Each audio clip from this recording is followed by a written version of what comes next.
Hello all. இந்த வீடியோவில் நம்ம நடிகை ஸ்ரீவித்யா அவங்கள பற்றி தாங்க பார்க்க போகிறோம். அவங்க வந்து கிட்டத்தட்ட 40 வருடங்களாக 800க்கும் மேற்பட்ட படங்களில் நடிச்சிருக்காங்க.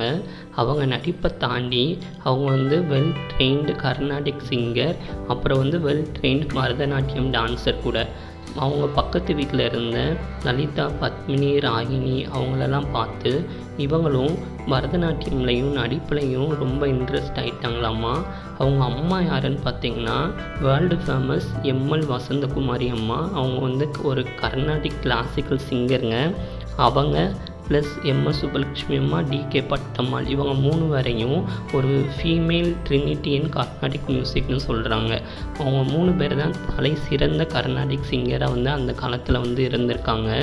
அவங்க அம்மா மாதிரி அவங்களும் ப்ளேபேக் சிங்கிங், கர்நாடிக் சிங்கிங்னு போயிருந்தாங்கன்னா அவங்க லைஃப் ஸ்மூத்தாக இருந்திருக்குமோ என்னமோ. ஆனால் அவங்க போராத காலம் அவங்க நடிப்பு துறையை தேர்ந்தெடுத்திருக்காங்கங்க. அவங்களுக்கு முதலாக ஒரு ரெக்கக்னேஷன் கொடுத்த மூவி பார்த்தோன்னா 100க்கு 100ன்னு கே பாலச்சந்தர் அவர்கள் டைரக்ட் பண்ண படங்கள் தான். அதே பாலச்சந்தர் அவர்கள் டைரக்ட் பண்ண அபூர்வ ராகங்கள் படத்தில் ஒரு கர்நாடிக் சிங்கர் ரோலில் கமல் கேரக்டர் மேலே லவ் பண்ணுற ஒரு கேரக்டர் பண்ணியிருப்பாங்க. அந்த படம் தான் ரஜினிகாந்த் அவர்களோட முதல் திரைப்படம். ஸோ ரஜினிகாந்த் அவர்களோட முதல் ஹீரோயின் யாருன்னா நம்ம ஸ்ரீவித்யா அம்மா தான். எப்படி அபூர்வ ராகங்களில் கமல் கேரக்டரை லவ் பண்ணாங்களோ, ரியல் லைஃப்லையும் அவங்களும் கமலும் சின்சியராக லவ் பண்ணியிருக்காங்கங்க.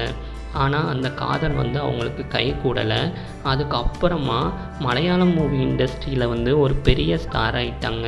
1973 அவங்க நடித்த செண்டா படம் ரொம்ப ஃபேமஸ் ஆனதுனால அதுக்கப்புறம் மலையாளத்தில் ஏகப்பட்ட நல்ல கேரக்டர்ஸும் வாய்ப்புகளும் அவங்களுக்கு அமைஞ்சிருக்குங்க. அந்த டைமில் தான் அவங்க டேரக்டர் பரதன், அதாங்க நம்ம தேவர் மகன் மூவியோட டேரக்டர் மேலே காதல் வயப்பட்டிருக்காங்க. ஆனால் அந்த லவ்வும் அவங்களுக்கு கை கூடலை. அதுக்கப்புறம் கமல் வாணி கணபதியை மேரேஜ் பண்ணதுனால அவர் மேரேஜ் பண்ணிட்டாரு, நம்மளும் பண்ணணும் அப்படின்ற ஒரு கோவத்தில் அவங்க அசிஸ்டன்ட் டைரக்டராக வேலை பார்த்துட்டு இருந்த ஜார்ஜை மேரேஜ் பண்ணியிருக்காங்கங்க. ஆனால் எப்படி அவங்க மேரேஜ்க்கு அப்புறம் ஹவுஸ் ஒய்ஃபாக இருக்கணும் அப்படின்னு ஆசைப்பட்டிருக்காங்க. ஆனால் அவங்க ஹஸ்பண்ட் அவங்கள நடிக்க சொல்லி ஃபோர்ஸ் பண்ணியிருக்காரு. இவங்களோட ப்ராப்பர்ட்டி எல்லாத்தையுமே சீஸ் பண்ண ஆரம்பிச்சிருக்காரு. அதுக்கப்புறம் தான் அவங்க ஒரு தப்பான வாழ்க்கைக்குள்ளே நம்ம நுழைஞ்சிட்டோம் அப்படின்ட்டு புரிஞ்சுக்கிட்டு டைவோர்ஸ் அப்ளை பண்ணியிருக்காங்க.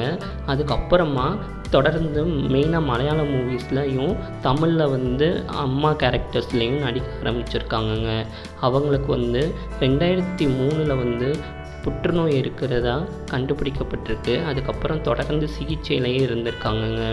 அவங்க இறக்கும்போது உயில் எழுதி வச்சுருக்காங்க. அதில் என்னென்னு பார்த்தோங்கன்னா அவங்க சொத்தில் இருந்து ஒரு அகாடமி மாதிரி ஸ்டார்ட் பண்ணி ஏழை குழந்தைகளுக்கும் டான்ஸ் மியூசிக்கில் இன்ட்ரெஸ்ட்டாக இருக்கிற குழந்தைகளுக்கு ஆப்பர்ச்சுனிட்டி கொடுக்கணுன்ற மாதிரியும், அவங்க வீட்டில் வேலை பார்த்துட்டு இருந்த எல்லா சர்வன்ட்க்கும் 1 lakh ரூபி, அப்புறம் அவங்க அண்ணன் பசங்களுக்கும் அமௌண்ட் ஒதுக்கி வச்சுருக்காங்கங்க.